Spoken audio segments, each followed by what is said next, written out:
What if I told you that power doesn't come from what you say, but from how your body moves before you even speak? Most people walk into a room and vanish, unnoticed, underestimated, ignored. But there are others, the ones who walk in and silence follows.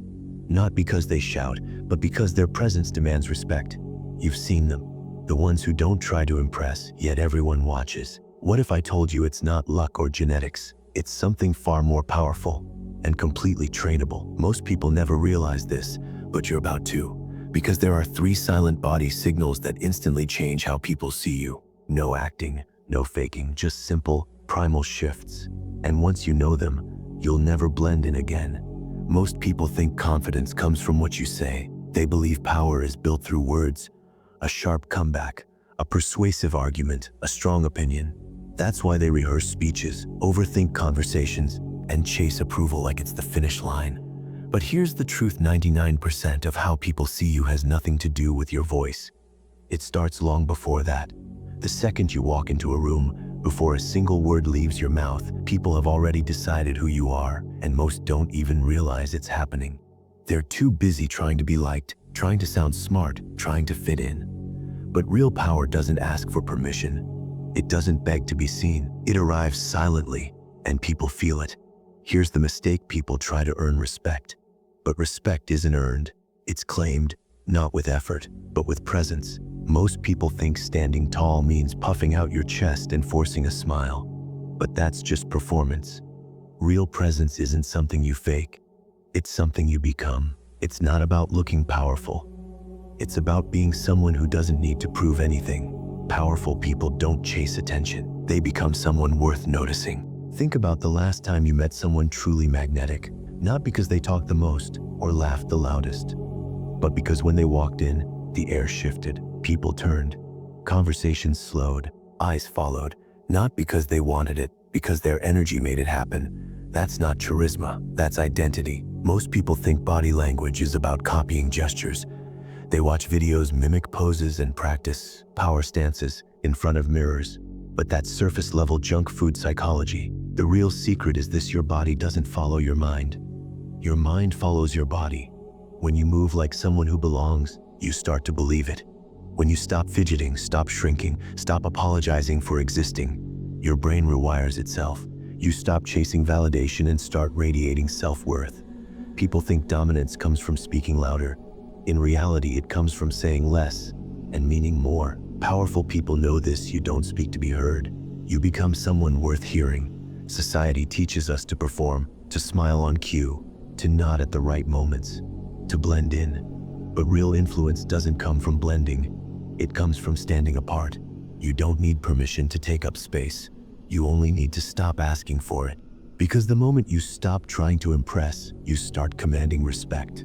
And that's when everything changes. Most people think silence is weakness. They believe that if you're not talking, you're not leading. That if you're not explaining yourself, you're hiding. But powerful people know the truth. Silence isn't absence. It's presence.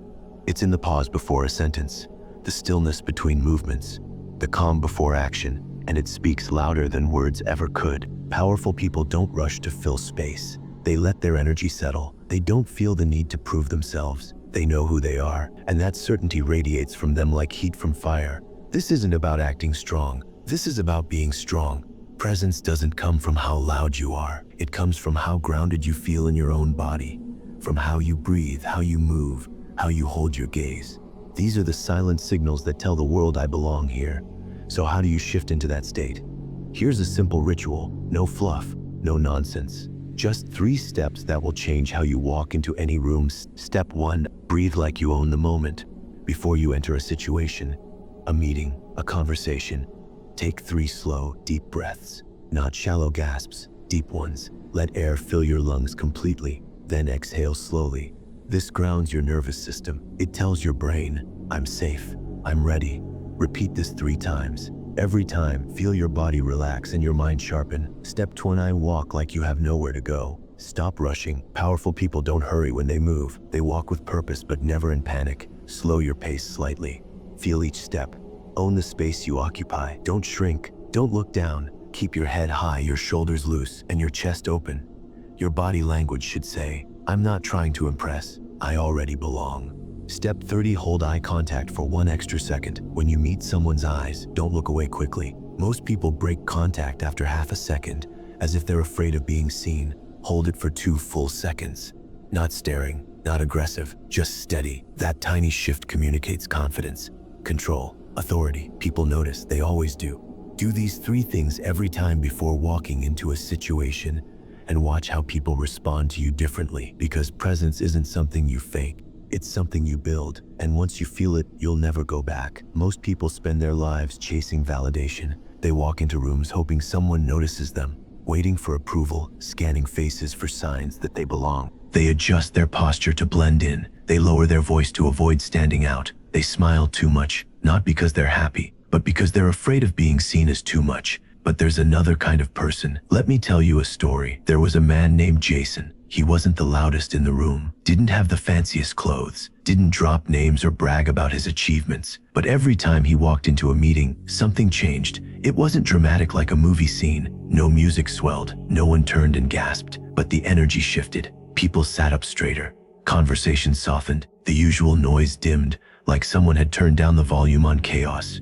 He didn't try to impress. He didn't chase attention. He simply arrived, and everyone felt it. Because Jason wasn't looking for approval, he already knew who he was. Now picture this: across the room stood another man. Let's call him Fred. He was sharp-dressed, well-spoken, always ready with a joke or a clever comment. He worked hard to be liked, smiled at the right moments, laughed at the right times. He made sure people remembered his name.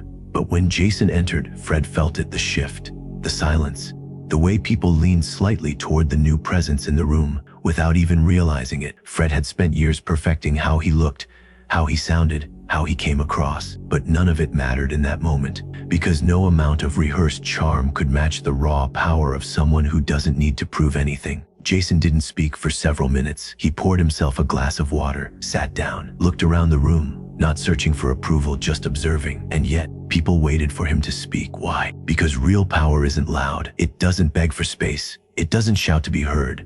Real power walks in silently and changes the air. That's the difference between chasing validation and radiating self-worth. One is desperate, the other is undeniable. You can teach someone how to dress better. You can coach them on what to say. You can polish their words until they shine. But presence, that comes from within. Jason didn't wake up powerful. He became it through years of silence, through moments where he chose to stand tall instead of shrink, through decisions to stop seeking permission and start owning his place in the world. And now, people feel him before they hear him. This is the secret most never learn. You don't become respected by demanding it. People think confidence is something you learn. You become it by being it. So ask yourself, are you chasing validation or building presence? Are you trying to be seen, or are you becoming someone worth noticing? Because the next time you walk into a room, you won't need anyone's permission to own your space. You'll already know you deserve it. You don't become powerful by doing more. You become powerful by being more. Like a skill, like driving a car or giving a presentation. But that's the lie we've been sold. Confidence isn't learned, it's claimed. Because power doesn't come from your actions. It comes from your identity. Think about that for a second. Who do you believe you are? If you walk into a room thinking, I hope they like me, then no amount of posture or breathing will change how you're seen, because deep down, you're still asking for permission. But if you walk in knowing you belong, without apology, without hesitation, everything changes. Your body moves differently, your voice settles, your silence becomes louder than words. That's not performance, that's identity. And here's the truth: you don't speak to be heard, you become someone worth hearing. Most people spend their lives chasing validation. They adjust their tone, smile too much, apologize before speaking. They twist themselves into knots trying to be liked, accepted, respected. But real power doesn't chase respect, it radiates it. Because when you shift your identity from someone who needs approval to someone who simply is, the world responds differently. You stop seeking attention, you start commanding it, not because you try harder, but because you try less and mean more. This isn't about pretending to be strong. This is about becoming someone who doesn't need to pretend. Powerful people don't rehearse what to say. They know that people don't hear your words. They feel who you are. So ask yourself, are you still waiting for someone to notice you? Are you still trying to prove your worth? Or are you ready to embody an identity where respect isn't earned, it's assumed? Because that's the final shift, not learning how to look powerful, not memorizing body language tricks, not copying others. It's about becoming someone who walks into a room and owns it without saying a word. Someone who doesn't need praise to feel whole. Someone who doesn't shrink to make others comfortable. Someone who knows that silence speaks louder than explanation, that presence matters more than performance. And once you cross that line, once you stop faking it and start becoming it, nothing stops you. Because now, you're not just showing up, you're showing who you are. And the world finally sees you, not for what you say, but for who you've become. You just unlocked something rare, something most people will never understand. This isn't just about body language. It's about becoming someone who doesn't need permission to take up space. Most will watch this and scroll on, but you felt it. The shift, the truth, the moment you realized you were never meant to blend in. If you're still here, it means you're ready for more. Not just knowledge, but transformation. Because now that you know what power really is, you can never go back. Subscribe. The old version of you is gone. Hit the bell, because the world needs to feel you now. Remember, most will scroll, only the powerful will stay. Choose your next move wisely, because from this moment on, you're not trying to be seen, you're becoming impossible to ignore.